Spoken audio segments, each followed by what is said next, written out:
എന്റെ ബാക്കിൽ കാണുന്ന ഈ കെട്ടിടം കാണുമ്പോൾ നിങ്ങൾ വിചാരിക്കും ഏതോ സാമൂഹിക വിരുദ്ധരുടെ താവളമായ അബാൻഡഡ് ആയിട്ടുള്ള ഒരു പ്ലേസ് ആണെന്ന്. എന്നതല്ല സംഭവം. ഇത് എറണാകുളം നഗരത്തിലെ KSRTC ബസ് സ്റ്റാൻഡാണ്. അങ്ങോട്ട് നോക്കിയോ. സർക്കാരിന്റെ റൂം ഫോർ റിവർ പദ്ധതിയുടെ ഭാഗമായിട്ട് ഉണ്ടാക്കിയിട്ടുള്ള പുതിയ പാലമാണിത്. ഈ പാലത്തിലൂടെ നടന്നു വരുന്ന ഒരു വ്യക്തിനെ നിങ്ങൾക്ക് ഇപ്പോൾ ഇവിടെ കാണാം. ഈ വെള്ളത്തിൽ കൂടി നീന്തി അവിടെ ഇരിക്കുന്ന ആൾക്കാരുടെ അഭിപ്രായം എടുക്കാൻ വേണ്ടിയിട്ട് പോണേണ്. വല്ല എലിപ്പനിയും വന്ന് ഞാൻ ചത്തു കഴിഞ്ഞാൽ അതിന് ഉത്തരവാദി കേരള സർക്കാരാണെന്നുള്ളത് ഞാൻ ഇവിടെ എഴുതി വെക്കണേ. ഇത് കഴിഞ്ഞ നവംബറിൽ ഈ ബസ് സ്റ്റാൻഡിന്റെ ശോചനീയാവസ്ഥക്കെതിരെ സമരം ചെയ്തുകൊണ്ട് കൊണ്ടുവന്ന് വെച്ച ഫ്ലെക്സ് ആണ് ഇവിടുത്തെ MLA അതുപോലെ മണ്ഡലം പ്രസിഡന്റും DCC പ്രസിഡന്റും ഒക്കെ ചേർന്നിട്ട്. ഈ കമ്മ്യൂണിസ്റ്റ് സർക്കാർ കേറിയിട്ട് ഇതേവരെ എറണാകുളം സ്റ്റാൻഡിന്റെ കാര്യത്തിൽ ഒന്നും ചെയ്തിട്ടില്ല. പഴയ ഗതാഗത മന്ത്രി പോയി, പുതിയ ഗതാഗത മന്ത്രി വന്നു, എന്നിട്ടും സ്റ്റാൻഡിന്റെ അവസ്ഥ ഇത് തന്നെ. നിങ്ങൾ അങ്ങോട്ടൊന്ന് നോക്കണം. ഈ സ്റ്റാൻഡിൽ കയറാൻ വരുന്ന ആൾക്കാർക്ക് ഇരിക്കാനായിട്ടുള്ള സംവിധാനം ചെയ്തിരുന്ന സ്ഥലമാണ് നിങ്ങൾ ഇപ്പൊ കാണുന്നത്. ഇപ്പൊ ഇവിടെ ഇരിക്കുകയല്ല, വേണമെങ്കിൽ കുളിക്കാം.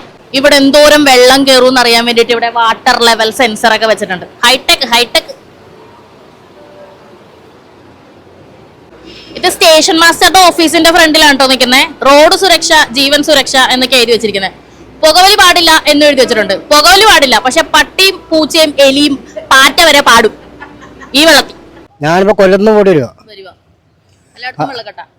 വെള്ളക്കെട്ട് പറഞ്ഞാൽ ഇവിടെ നമ്മൾ ഈ എറണാകുളത്തെ പോലെ വെള്ളക്കെട്ട് ഇറങ്ങൂല. എറണാകുളം ഈ കാണയൊക്കെ നോക്ക് നിങ്ങൾ. അവിടെ നിന്ന് ഇങ്ങോട്ട് നിന്ന് ഇറങ്ങി നോക്ക്. കാണ കിടക്കുന്നത് എങ്ങനെ കെലിയും മുള്ളിയും പട്ടികത്ത് കിടക്കുന്നതും ഇതെല്ലാം ഇതുകൊണ്ട് പറഞ്ഞിട്ട് വലിയ കാര്യമുണ്ടോ? നമുക്ക് പറയാനേ പറ്റുള്ളൂ.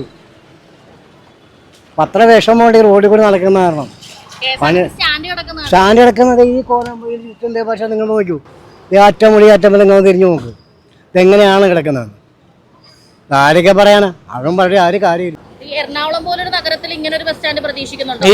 ഇല്ല ഭയങ്കര മോശമായിട്ടുള്ളത്. ഒരിക്കലും അല്ല. മെട്രോ സിറ്റി അല്ലേ? ഓഫ്കോഴ്സ് അല്ല. നല്ല രീതിയിൽ തന്നെ പ്രതീക്ഷിക്കുന്നു. അതിനുള്ള നമ്മുടെ മേടിക്കുന്നുണ്ടല്ലോ. വേസ്റ്റ് ഒക്കെ പോകാൻ കുറച്ചുകൂടെ ഒരു ഫെസിലിറ്റി എന്തെങ്കിലും ആക്കണമായിരുന്നു. അത് വേസ്റ്റ് ഒക്കെ വെള്ളം വരുമ്പോഴേ വേസ്റ്റ് ഒക്കെ ഇവിടെ ഫ്രണ്ടിലോട്ട് വന്ന് കിടക്കുന്നു. ഭയങ്കര ബുദ്ധിമുട്ടാണ്. ഭയങ്കര മോശം, വളരെ മോശമാണ്, വളരെ മോശം. ഇതൊക്കെ ഒന്ന് വൃത്തിയാക്കണം, അല്ലെങ്കിൽ ആൾക്കാർക്ക് പലതരം അസുഖങ്ങൾ വരും. പറഞ്ഞിട്ട് പ്രയോജനമില്ല, ഒന്നും പറയാനില്ല. ഇങ്ങനെയാണോ എറണാകുളം ബസ് സ്റ്റാൻഡ് പ്രതീക്ഷ? അല്ലല്ല, ദുരന്താണ്, സീനാണ്. എന്താ തൃശ്ശൂരിന്ന് എറണാകുളം സ്റ്റാൻഡിൽ വന്നിട്ട് കണ്ടിട്ട് എന്താ തോന്നുന്നത്? കണ്ടോ നല്ല മുങ്ങി കിടന്നോളെ. അതാണ് സംഭവം, വേറെ ഒന്നുമില്ല.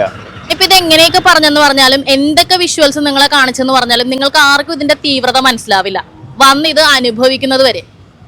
ജനങ്ങളുടെ മന്ത്രിസഭയാണ് എന്നാണ് നാഴിക്ക് 40 വട്ടം പറഞ്ഞുകൊണ്ടിരിക്കുന്നത് പിണറായി വിജയൻ സാറിന്റെ മന്ത്രിസഭ.